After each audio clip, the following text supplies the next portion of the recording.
I'm CJ Harvey, and straight ahead on WVU News, I'll tell you why the city of Morgantown has increased their paving budget by more than 5 times in the last 2 years. You get back a read, and my number says I'm at about 88% lung capacity ratio, but if that number falls below the 75% mark, things are starting to get dicey for minors. Now, West Virginia has the 39th largest public school system in the nation, serving more than 280,000 students in 760 public schools, causing craters, kind of like the one that you see here, that can be as wide as 3 feet and as deep as 4 inches. Now, if you ask any retired coal miner, they'll tell you it's not just about getting miners back to work, but also taking care of the ones who already put in the work. I met one of those retired miners who's dealing with a disease that's very common in the mines, black lung. Another cut under Trump's proposal would eliminate the 21st Century Community Learning Center initiative, a plan that supports after-school programs across the country. It would be a slash of about $1.2 billion in federal revenue for a program parents repeatedly say they support. In the closest confirmation vote in the history of presidential cabinet picks, Betsy DeVos was recently named Secretary of Education, but only with the help of a historic tie-breaking vote from Vice President Mike Pence. But what does this nomination mean for schools in West Virginia? Now, if you ask any retired coal miner, they'll tell you it's not just about getting miners back to work, but also taking care of the ones who already put in the work.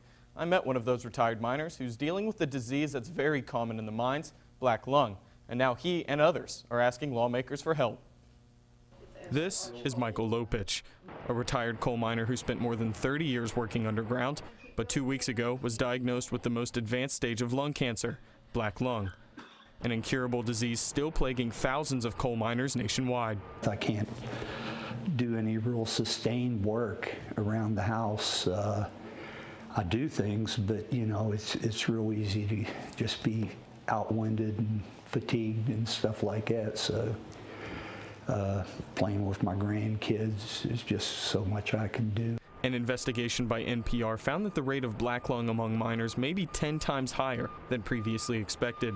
And now, lawmakers are asking that more federal funds be sent to black lung clinics to help improve testing equipment and overall aid for black lung victims. So this breathalyzer is one of the best ways for healthcare professionals to tell who has black lung and who doesn't. I'll take the test a couple of times, and then you get back a score, you get back a read. And my number says I'm at about 88% lung capacity ratio, but if that number falls below the 75% mark, things are starting to get dicey for miners, a number that healthcare professionals say that they've seen an increase in the past couple of years. And I don't know if it's because, you know, the coal miners are working longer hours, more days, or if the patients that I'm seeing are just retired miners who are being tested for the first time. I'm really not sure, but yes, I am seeing an increase. Most people just don't care, you know. All they're concerned about is their own little thing that they got going on. They could care about some hillbilly in West Virginia that's got black lung. And as far as Trump, I'm 100% for the man. I hope he can straighten this country out because it sure needs help, you know. That same investigation by NPR found nearly 1,000 cases of advanced black lung disease were diagnosed across 11 clinics over the past decade, right here in the Appalachian region. Another cut under Trump's proposal would eliminate the 21st Century Community Learning Center initiative, a plan that supports after-school programs across the country.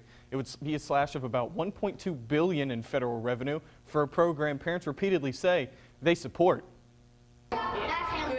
Almost 7,000 students in the state of West Virginia would be left without an after-school program if federal aid is cut. It's a lot better for him than going to sit with a sitter somewhere, you know, just watching TV. We wouldn't be able to be a two-working parent family if we didn't have this option. I mean, there's not many other options for after-school care, at least in certain areas, or a lot of them are booked up. Under the president's new budget proposal, federally funded after-school programs like the Boys and Girls Clubs in Morgantown could be eliminated if Trump's budget were to pass.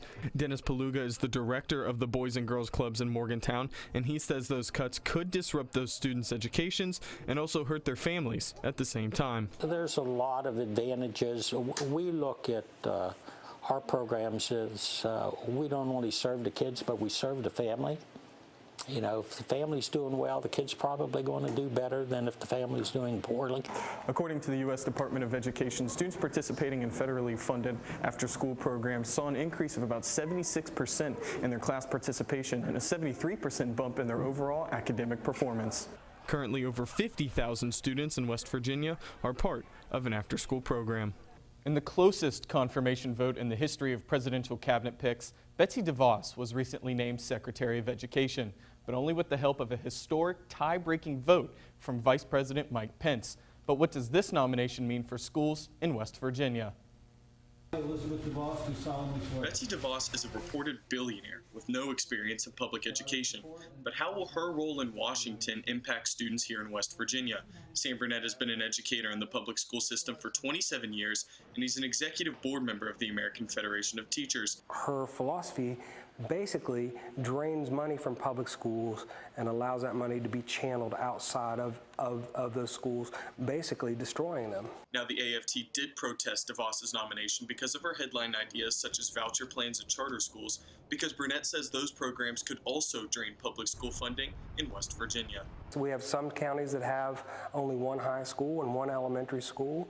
To place a charter in one of those counties would be financially impossible. Now, West Virginia has the 39th largest public school system in the nation, serving more than 280,000 students in 760 public schools. But it's the quality of education that still widely varies across the country, leaving some parents in our state concerned about their child's education under the new administration.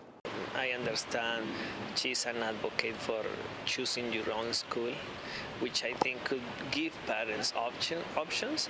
However, it will eliminate some schools that will be important for giving access to education to some rural areas in West Virginia.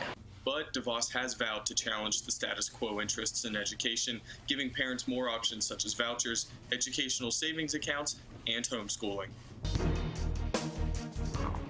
Cuts to health care, education, and even an attempt to bring back coal jobs. How's the Trump administration doing in its first 100 days? I'm CJ Harvey. And while the number of women in politics has increased since then, women still hold less than 20% of congressional seats. The Trump team gave an ultimatum. No more talks, time to vote. The dramatic scene followed 24 hours of tense negotiations, and before a single vote was cast, the bill was pulled. Reporter Scotty McMorrin talked to local residents and teachers to see how they think these cuts will affect their schools and their children. But local Kroger pharmacies have started selling a drug that can reverse the effects of an overdose. And every 13 seconds, a home will be robbed in America.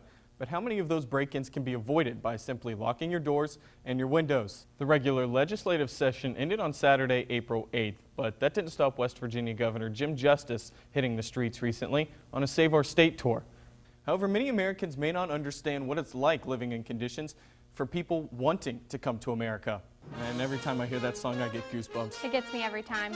But that's going to do it for this special edition of WVU News 100 Days in Trump Country. You can visit us online on our website. You can also watch any of our shows on YouTube, and please follow us and our reporters on Twitter. I'm Kristen Toole. And I'm CJ Harvey. Thanks for watching. We'll see you next time.